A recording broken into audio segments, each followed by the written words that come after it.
الله أكبر ولله الحمد. الله أكبر الله أكبر. لا إله إلا الله والله أكبر. الله أكبر ولله الحمد. الله أكبر الله أكبر.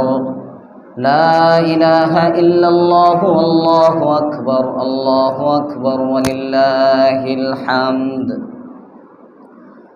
الحمد لله وكفى وسلام على عباده الذين اصطفى. أما بعد فأعوذ بالله من الشيطان الرجيم. بسم الله الرحمن الرحيم. لن ينال الله لحومها ولا دماؤها ولكن يناله التقوى منكم. كذلك سخرها لكم لتكبروا الله على ما هداكم وبشر المحسنين. وقال رسول الله صلى الله عليه وسلم: ما عمل ابن آدم من عمل أيام النحر أحب إلى الله من هراقة الدم، أو كما قال عليه الصلاة والسلام. اللهم صل على محمد وعلى آل محمد كما صليت على إبراهيم وعلى آل إبراهيم إنك حميد مجيد. اللهم بارك على محمد وعلى آل محمد كما باركت على إبراهيم وعلى آل إبراهيم إنك حميد مجيد. سبحانك لا علم لنا إلا ما علمتنا إنك أنت العليم الحكيم.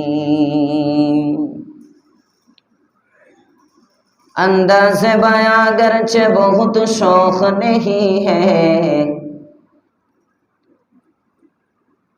अंदाज़ बयां गरचे बहुत शौक नहीं है, शायद के उतर जाए तेरे दिल में मेरी बात। या वसात अफलाक में तकबीर मुसलसल,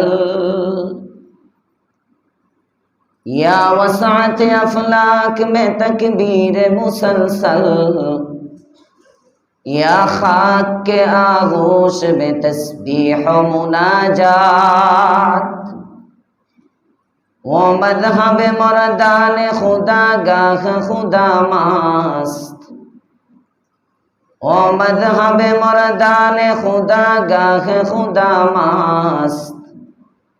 ये मज़हब मुल्ला व जमादात व नबातात, ये मज़हब मुल्ला व जमादात व नबातात। अल्हम्दुलिल्लाह, शुक्रिया रब्बे करीमेर दरबारे जे महान मालिक आमादेरके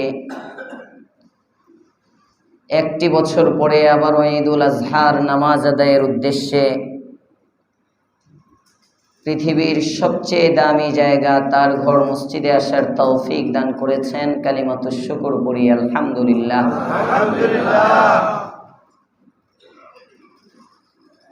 প্রশ্ন: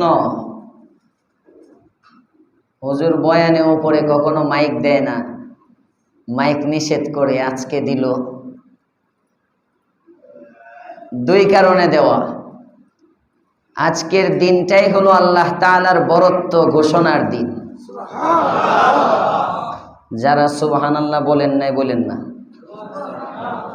কারণ শক্তি কমে যাবো, গরুরে ধরতে পারবেন না, পরে সহযোগিতা করতে হইব না ইমাম সাহেবের সাথে।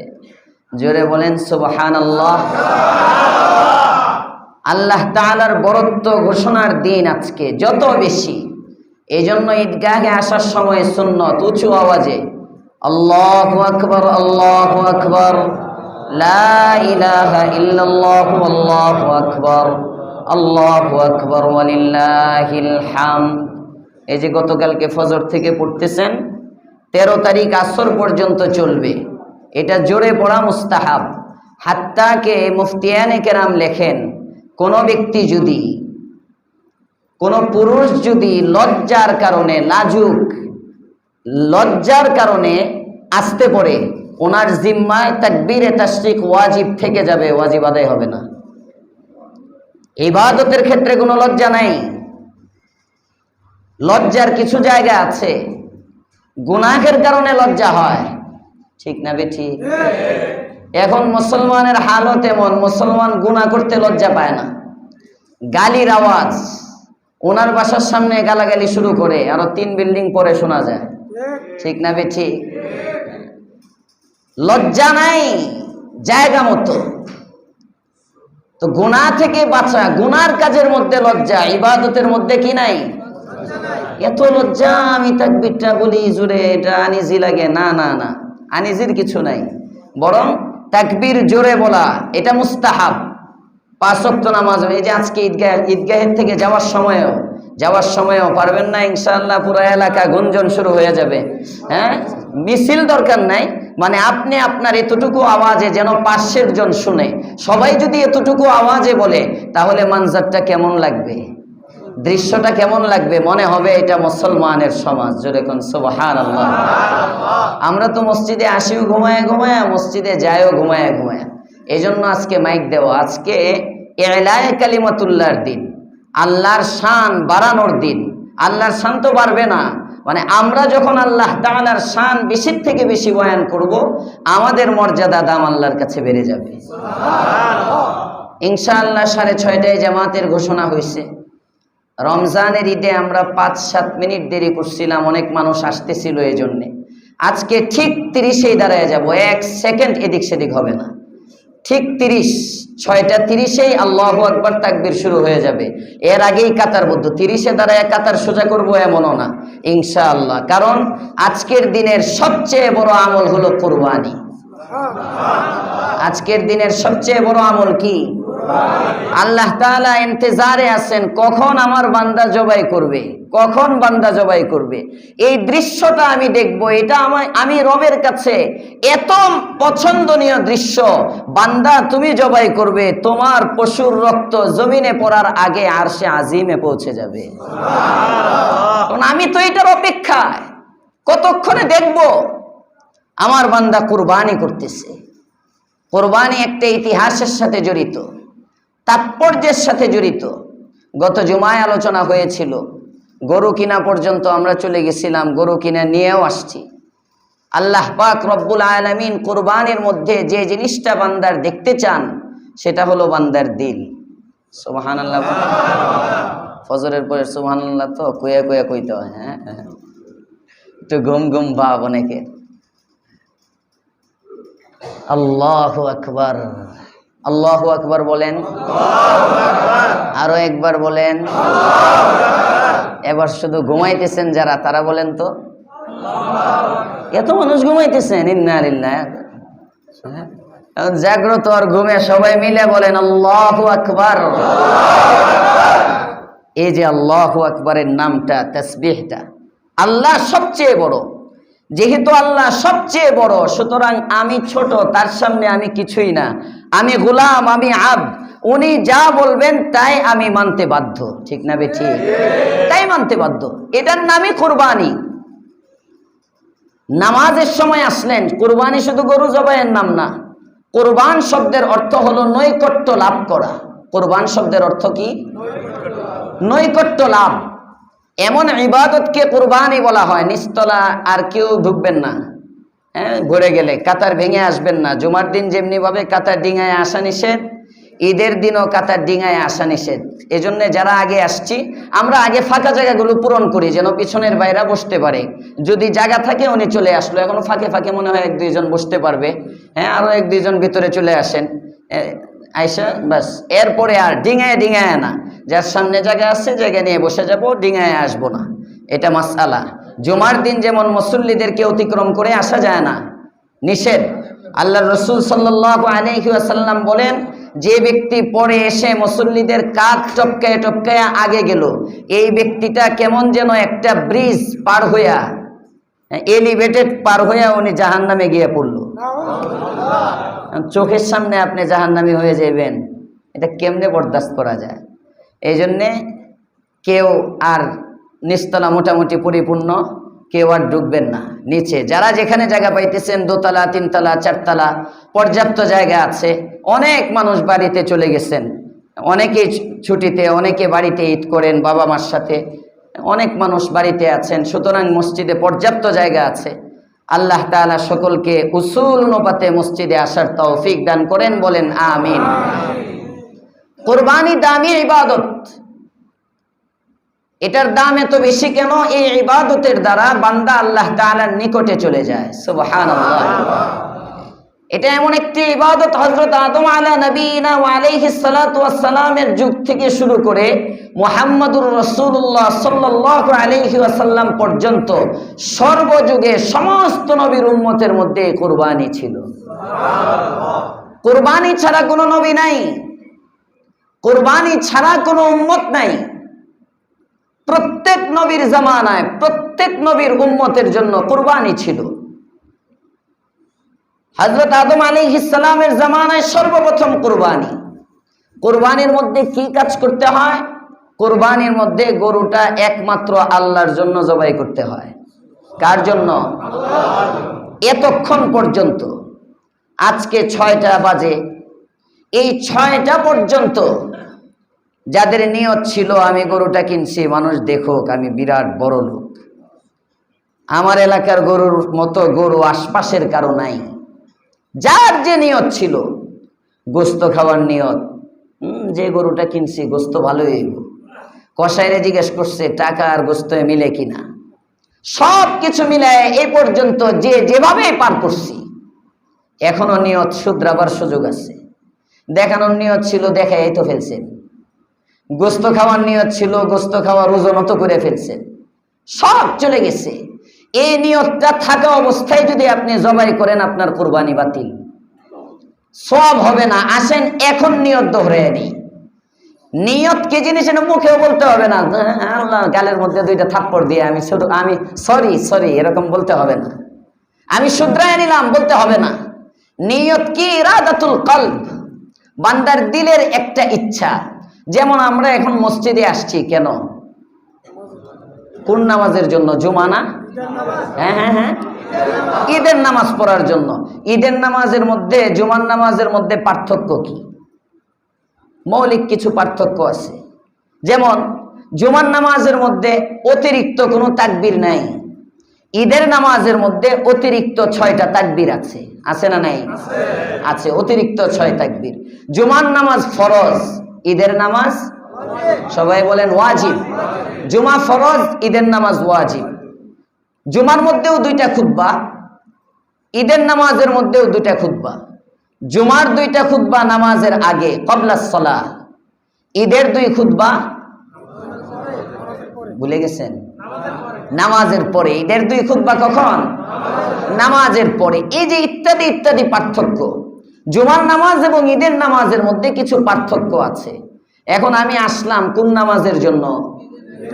ঈদের নামাজের জন্য। যখন আমি ঈদের নামাজের জন্য মসজিদে আসতেছি তখন আমার ওটো নিয়ত হয়ে গেছে ঈদের নামাজে তাকবীর কিছু বাড়তি আছে। প্রথম রাকাতে ইমাম সাহেব তাকবীরে তাহরিমার পরে হাত বাঁধবে, হাত বাঁধার পরে সানা পড়বে, সানা পড়ে তারপরে আবার ওই আউযু বিল্লাহ তাআউযু তাসমিয়ার পরে অতিরিক্ত 3 তাকবীর বলবে। হ্যাঁ, এভাবে 3টা তাকবীর সানার পরে আবার হবে প্রথম রাকাতের মধ্যে। দ্বিতীয় রাকাতে রুকুতে যাওয়ার আগে অতিরিক্ত 3টা তাকবীর হবে। এটা বলতে হয় না, এটা সবাই জানি। আমি এই নামাজটা পড়ার নিয়তেই আসছি, তো আমি যে আসলাম মসজিদে, এটাই নিয়ত হয়ে গেল। এখন নামাজের আগে আবার নাওয়াইতুয়ান, ওই যে আরবিতে অথবা বাংলায়, আমি কেবলামুখী হয়ে ঈদের নামাজের 2 রাকাত ওয়াজিব নামাজ অতিরিক্ত 6 তাকবীরের সাথে এই ইমামের পিছনে পড়তেছি, আল্লাহু আকবার বলতে বলতে ইমামের সূরা ফাতিহা শেষ, 3 তাকবীর শেষ, অতিরিক্ত 3 তাকবীর শেষ। উনি নিয়ত করতে করতে, এমন কিছু মুসল্লি আছে না নাই? না, নিয়ত মুখে বলার জিনিস না, নিয়ত কলবের জিনিস। নিয়ত দেখা যায় না। আপনি উপরে উপরে বললেন ভাই আল্লাহর জন্যই কিনছি, ভিতরে ভিতরে বেটা আমার মতো গরু আসেনি কারো। নিয়ত ইরাদাতুল কলব, নিয়তের পরিশুদ্ধি, পরিচ্ছন্নতা, বিশুদ্ধতা, এটা দেখা যায় না। আল্লাহ পাক রব্বুল আলামিনকেও দেখা যায় না। সুবহানাল্লাহ। হযরত শাহ ওলিউল্লাহ মুহাদ্দিস দেহলভী রাহমাতুল্লাহ আলাইহি হুজ্জাতুল্লাহিল বালিগার মধ্যে রোজার এক হিকমত বয়ান করছেন যে রমজানের রোজার সওয়াবটা আল্লাহ পাক রব্বুল আলামিন নিজ হাতে দেন। এক বর্ণনায় আছে আল্লাহ তাআলা নিজে রোজার বদলা হয়ে যান। সুবহানাল্লাহ। কেন? আল্লাহর পয়গম্বর, আপনি আমার নবী, দু জাহানের সরদার, রাহমাতুল লিল আলামিন সাল্লাল্লাহু আলাইহি ওয়াসাল্লামের আহাদিসে মুবারাকা পর্যালোচনা করলে দেখা যায় আল্লাহ পাক রব্বুল আলামিন বলেন, বান্দা তোমার রোজাও দেখা যায় না, আমাকেও দেখা যায় না, রোজার প্রতিদান আমি আল্লাহ তাআলা নিজে হয়ে যাই। আরো আস্তে কোন সুবহানাল্লাহ। কেন বান্দা রোজার প্রতিদান আমি নিজে হয়ে জানো? রোজার প্রতিদান আমি নিজে হই এই কারণে, রোজাও দেখা যায় না, আমি রবকেও দেখা যায় না। যেহেতু রোজা আমার, রোজা দেখা যায় না, আমি রবকেও দেখা যায় না, 2 না দেখার মধ্যে মিল আছে। এই না দেখার মধ্যে মিল থাকার কারণে বান্দা রোজা রাখে তো তার প্রতিদান স্বয়ং আমি আল্লাহ নিজে হয়ে যাই। এই গেটটা লাগিয়ে দেন পিছনের, এটা হ্যাঁ, 1জন 2জন করে আসতে থাকবে, পরে আসতে, একজন পিছনে যে আছে লক দিয়ে দেন, জায়গা থাকলেও পরে আসবে। ঈদের দিন খেপা কিন্তু নিষেধ না, হুজুরের লেগে খেপা সবসময় যায়। কেউ এটা ভাবেন না যে আজকে ঈদের দিন দেখে হুজুর লুকমা টুকমা দিবে না। হ্যাঁ, ঈদের দিন সবাই আনন্দের জন্য আসছি। মাসলার এমন কোনো খেলাফ করেন না কেউ, আমার চেহারা মলিন করতে হয় কারোর সাথে। আল্লাহ তাআলা আমাদেরকে সহিহ সুন্নাহ মোতাবেক জীবন পরিচালনার তৌফিক দান করেন, বলেন আমিন। এখন জায়গা থাকলেও পরে ঢুকবে, কাতার সোজা করার সময় পিছন থেকে ডাইকা আনা হবে, যে যেখানে আসেন বসে যান। মুহতারাম হাজিরিন, কি বলতেছিলাম, কথা হারিয়ে ফেলছি। নিয়ত, নিয়তের বিশুদ্ধতা, পরিচ্ছন্নতা, এটা এমন দামি একটা জিনিস, এটা দিলের ভিতরে, এটা দেখা যায় না। নিয়তের কারণে আল্লাহ তাআলা সওয়াব দেন কেন? আল্লাহ কেমন যেন বুঝান, বান্দা আমার সাথে আর তোর নিয়তের সাথে একটা মিল আছে, আমিও গোপন, তোমার নিয়তটাও গোপন। এই গোপনে গোপনে যখন মিলে প্রেমটা খুব ভালো হয়। সুবহানাল্লাহ, প্রেমটা বড় সুন্দর হয়। আমি দেখি এই বান্দা আমাকে তার দিল দিয়ে দিছে, আমি আল্লাহ তার দিল অনুযায়ী তাকে সওয়াব দিয়ে দিই। এজন্য এ পর্যন্ত যার যে নিয়ত ছিল, যে যে নিয়তে পশু ক্রয় করছেন, ক্রয় করার সময় নিয়ত সহি ছিল না, বাস বাদ দেন। কুরবানি এখনো বাতিল হয় নাই। কুরবানি করার সময় এই মুহূর্তে যদি আমরা নিয়ত শুদ্ধ করে নেই, আমি কুরবানি করব কার জন্য? আমার নামাজ কার জন্য? আমার রোজা কার জন্য? আমার হায়াত কার জন্য? আমার মৃত্যু কার জন্য? বুঝেন, জীবন মরণ সব কিছু আমি আল্লাহর জন্য। এখন যদি নিয়ত করি তাও কুরবানির সওয়াব হবে। নিয়ত শুদ্ধ করব ইনশাআল্লাহ। আল্লাহ আমাদের সকলকে সহিহ নিয়তে কুরবানি করার তৌফিক দান করেন। কুরবানির 1 নম্বর মাসআলা নিয়ত শুদ্ধ করা। আল্লাহ তাআলা কোরআনে কারীমের আয়াতে এটা বলেন, লা ইয়ানালাল্লাহা লুহুমুহা ওয়ালা দিমাউহা ওয়ালাকিন ইয়ানালুহুত তাকওয়া মিনকুম। বান্দা আল্লাহ তাআলার নিকট তোমার কুরবানির গোশত পৌঁছে না, তোমার কুরবানির পশুর রক্তটাও রব্বে কারীমের কাছে পৌঁছে না।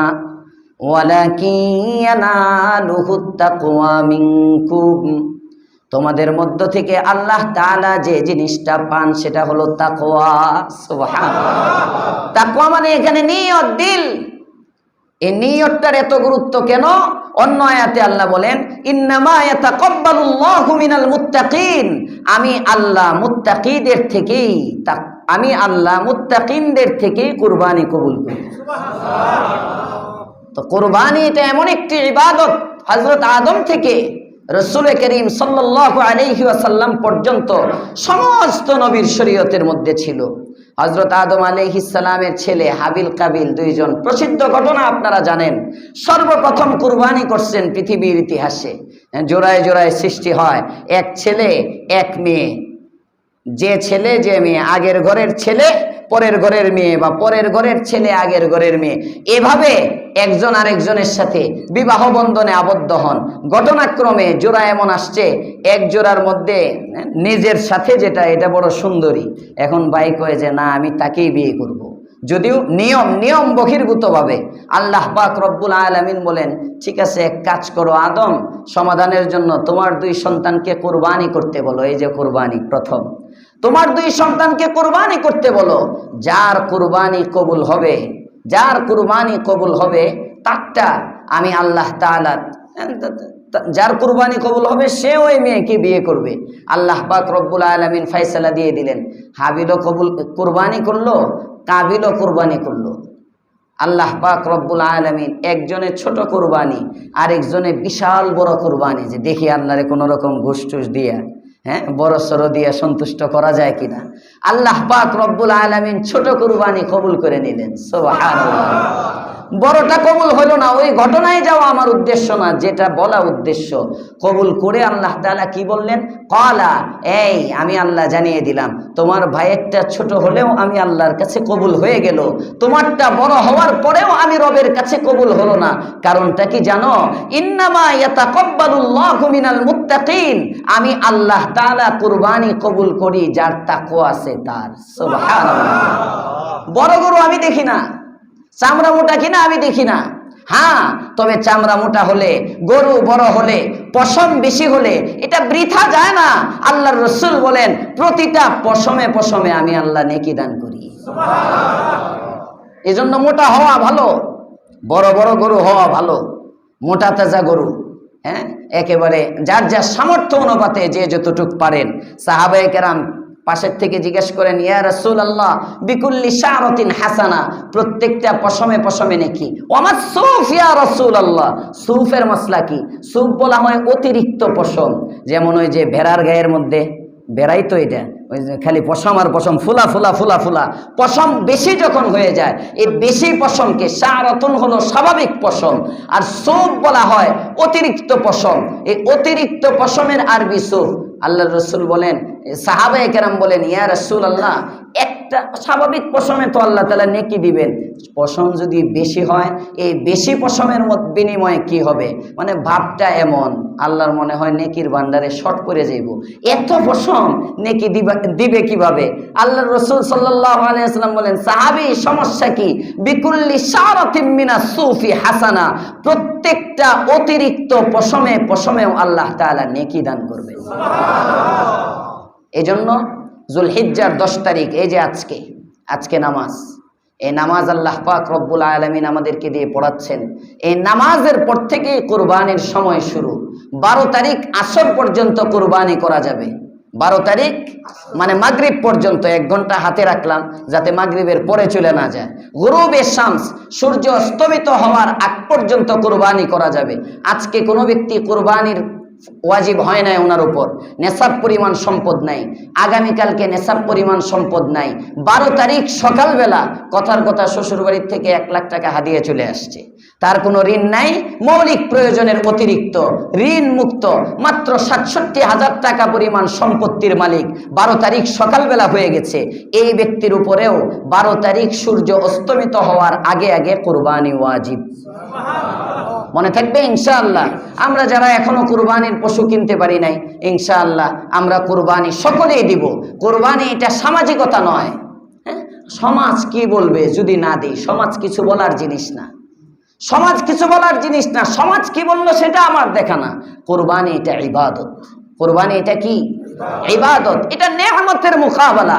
আল্লাহ তাআলা আমাকে সুস্থতা দান করলেন, আল্লাহ তাআলা আমাকে জান দিলেন, আল্লাহ তাআলা আমাকে মাল দিলেন, আল্লাহ পাক রব্বুল আলামিনের অসংখ্য অগণিত ইহসানাত আমার উপরে। গত বছর আমাদের সাথে যারা কুরবানির এই ঈদুল আজহার নামাজ পড়েছেন, আজকে নাই এমন মানুষ নাই? অনেক মানুষ কবরে চলে গেছেন। আরে ভাই, গত রাতেও তো অনেক মানুষের ইন্তেকাল হয়ে গেছে, এই ফজরের আগে অনেক মানুষের ইন্তেকাল হয়ে গেছে। আমরা কেউ কুরবানির প্রস্তুতি নিচ্ছি, আর অনেক মানুষ এমন সময় এই ফজরের পরেও আধা ঘন্টা 40 মিনিট হয়ে যাচ্ছে, ফজরের পরে আপনারা মসজিদে আসছেন, এই সময়ের মধ্যেও কারো না কারো বাড়িতে কোথাও না কোথাও কোনো মানুষের ইন্তেকাল হয়ে গেছে। ঠিক না বেঠিক? আল্লাহ তাআলা আমাকে সুস্থ রাখছেন, নেয়ামত, আলহামদুলিল্লাহ বলেন। আল্লাহ তাআলা আমাকে হায়াতে রেখেছেন, আলহামদুলিল্লাহ বলেন। আল্লাহ তাআলা এই যে এভাবে বলতে থাকলে নেয়ামত চলে যাবে, নেয়ামত বলতে বলতে কিয়ামত হয়ে যাবে, নেয়ামত শেষ হবে না। আর জোরে কোন সুবহানাল্লাহ। হুজুর কোন কিছু 1-2 ঘন্টা গেলে তো আর খুঁজে পাই না। না, আল্লাহ বলেন ওয়া ইন তাউদ্দু নি'মাতাল্লাহি লা তুহসুহা।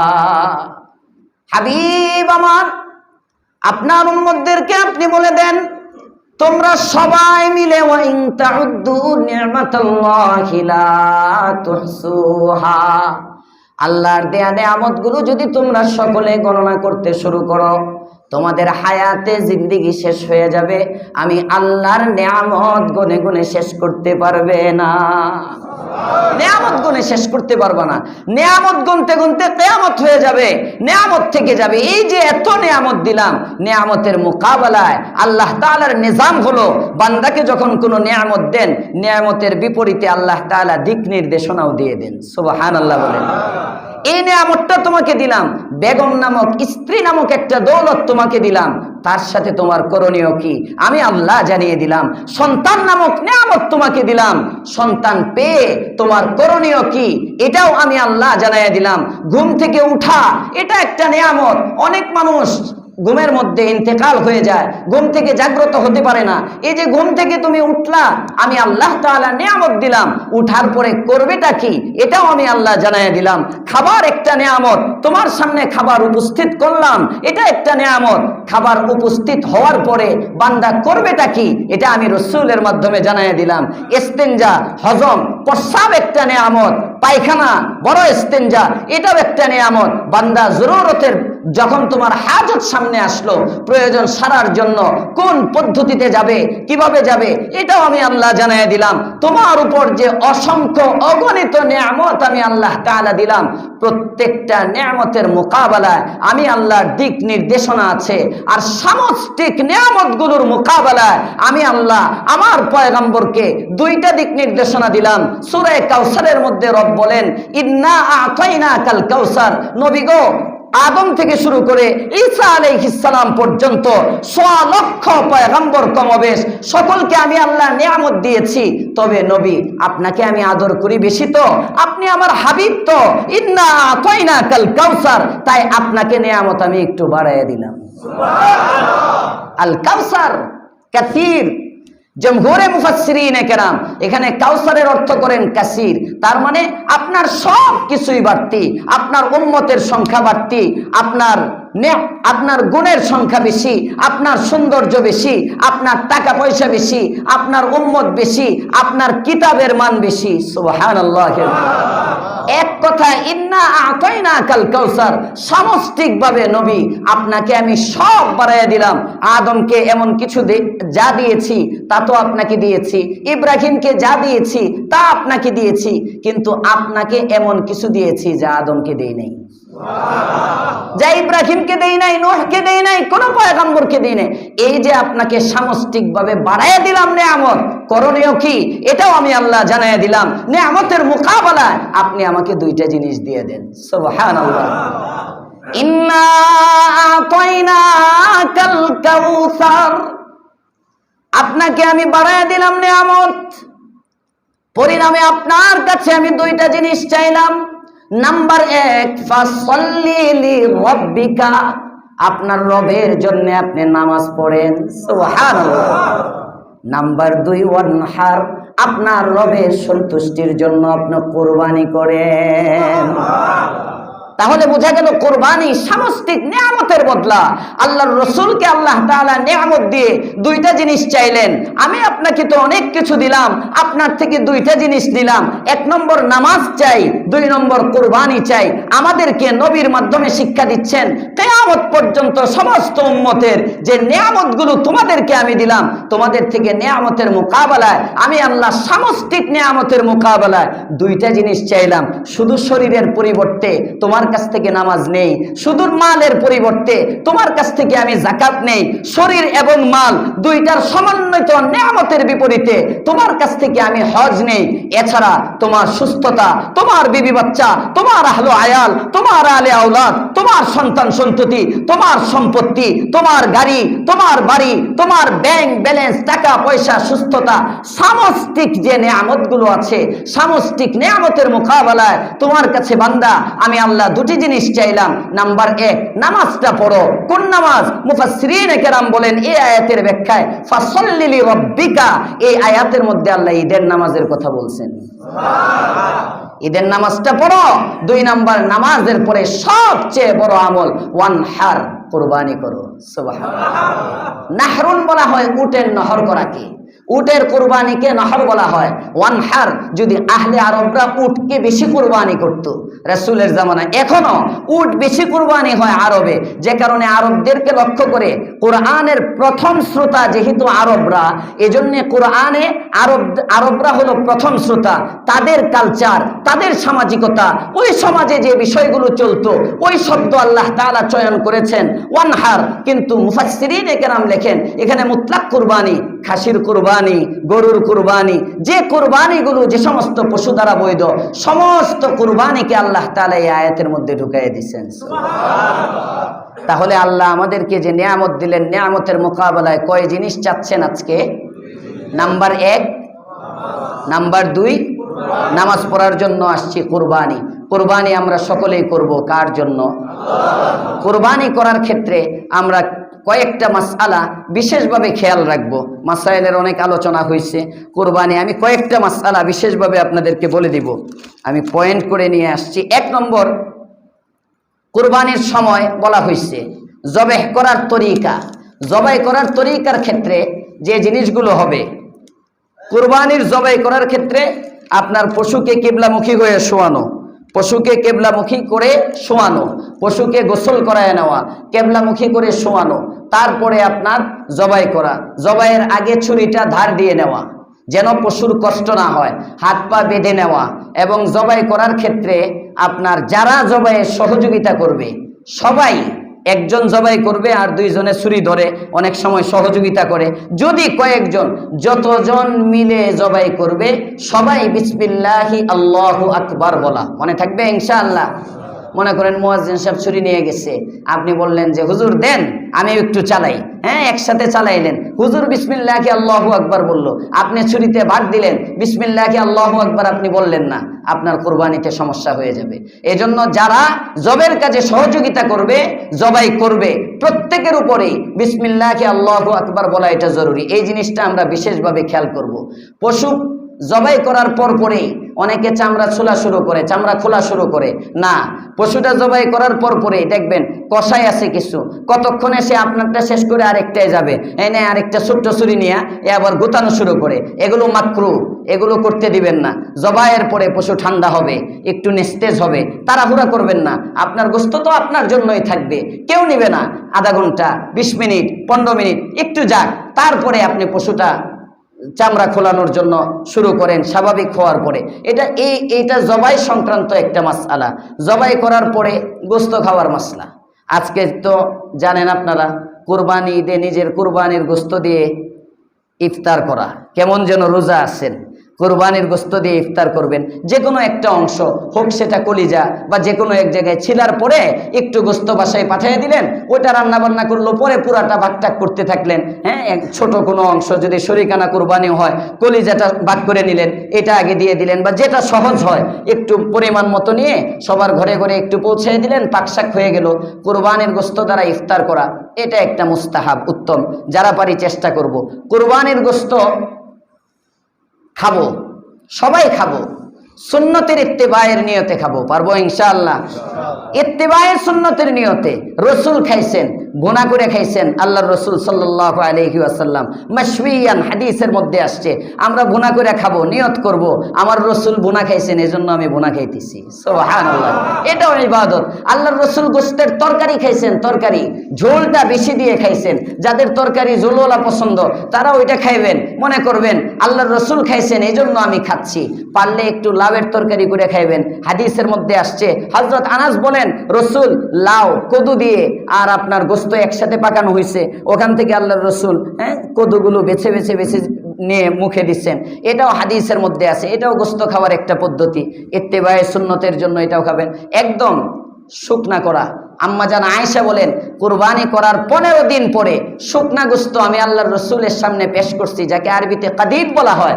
আল্লাহর রসুল সাল্লাল্লাহু আলাইহি ওয়াসাল্লাম এই শুকনা গোশত বড় তৃপ্তি সহকারে খাইছেন। সুবহানাল্লাহ। এই জন্য গোশত ওই জামানায় তো ফ্রিজ ছিল না, শুকাইতেন। যারা পারেন এখন যেহেতু ফ্রিজে আছে, এই হাদিস থেকে 2টা মাসআলা বোঝা যায়। 1 নম্বর, গোশত সঞ্চয় করা জায়েজ আছে। আপনার গোশত সবটা দান করে দেওয়া জরুরি না, 3 ভাগে ভাগ করা মুস্তাহাব। 1 ভাগ গরিবের জন্য, 1 ভাগ আত্মীয় স্বজনের জন্য, আরেক ভাগ হলো আপনার নিজের জন্য। 3 ভাগে ভাগ করা উত্তম। আপনি যদি পুরাটা দান করে দেন তাও পারেন, পুরাটা আত্মীয় স্বজনকে দেন তাও পারেন, পুরাটা আপনি নিজের জন্য রেখে দেন তাও পারেন। তবে নিজের জন্য সবটা না রেখে আমাদের সমাজে আলহামদুলিল্লাহ, বিশেষ করে বাংলাদেশে সবাই 3 ভাগেই ভাগ করে। আমরা চেষ্টা করব ঈদের আনন্দ যেন সবার ঘরে ঘরে পৌঁছে যায়, পারবো তো ইনশাআল্লাহ। আল্লাহ তাআলা আমাদেরকে আমল করার তৌফিক দান করেন, সকলেই বলেন আমিন। তাহলে কুরবানির গোশত বন্টনের ক্ষেত্রে খাবেন কি? সব খাইবেন, 6টা জিনিস ছাড়া। 6টা জিনিস ছাড়া, এগুলো আপনারা জানেন।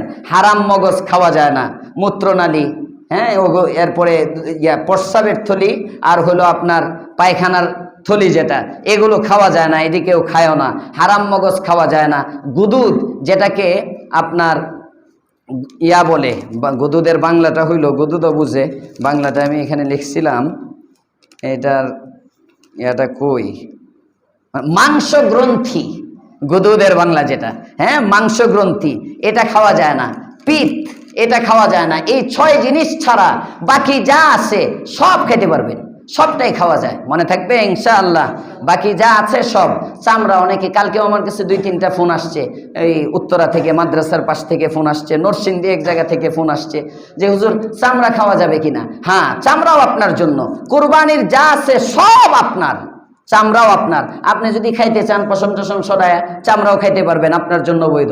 যদি না খান, চামড়া কাউকে হাদিয়া দিতে পারবেন, বড় লোককেও দিতে পারবেন, গরিবকেও দিতে পারবেন। তবে চামড়া যদি বিক্রি করেন তাহলে চামড়ার টাকা আর নিজে ভোগ করতে পারবেন না।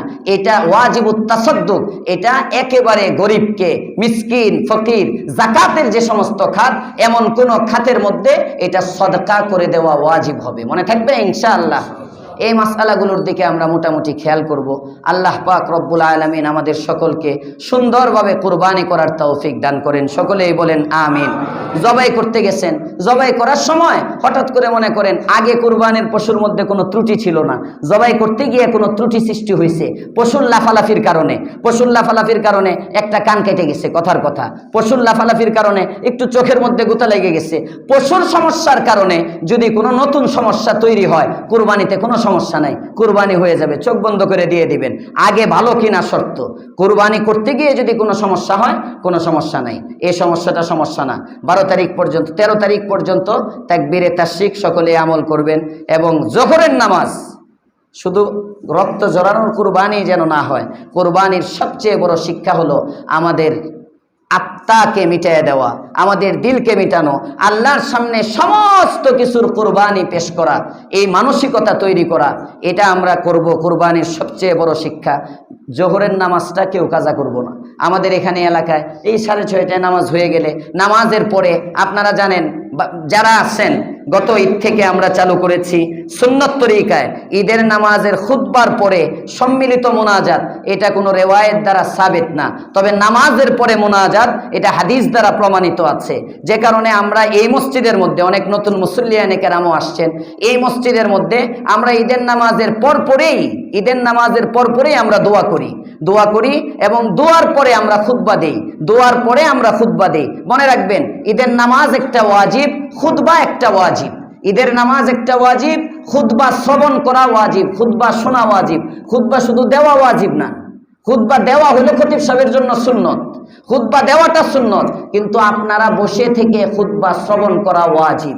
ঈদের নামাজ ওয়াজিব, খুতবা শ্রবণ করা ওয়াজিব, কুরবানিও ওয়াজিব। এজন্য আমরা এই 3 ওয়াজিবের উপর আমল করব তো ইনশাআল্লাহ। দোতলা, 3তলা, 4তলা, ছাদে, রাস্তায় যারা আছেন কেউ ইনশাআল্লাহ মোনাজাতের পরে যাবেন না, সবাই নিজ নিজ জায়গায় বসে থাকবেন। খুতবা হবে, খুতবার পরে খুতবা শ্রবণ করা ওয়াজিব। এই ওয়াজিবের আমল করে তারপরে আমরা আর একটু বসবো। খুতবার পরে আমরা মসজিদের মধ্যে কিছু দান খয়রাত করে যাব। ওখানে তো যাবই, ওই কুরবানি তো করবই, ওনারা রেডি থাকবে, প্রত্যেক কাতারের লোক থাকবে। শুধু বেশিক্ষণ না, খুতবার পরে হয়তো 2-3 মিনিট লাগবে। রাস্তার অনেকে উঠে যায়, উঠবো না। আল্লাহ তাআলা আমাদেরকে সহিভাবে আমল করার তৌফিক দেন। কাতার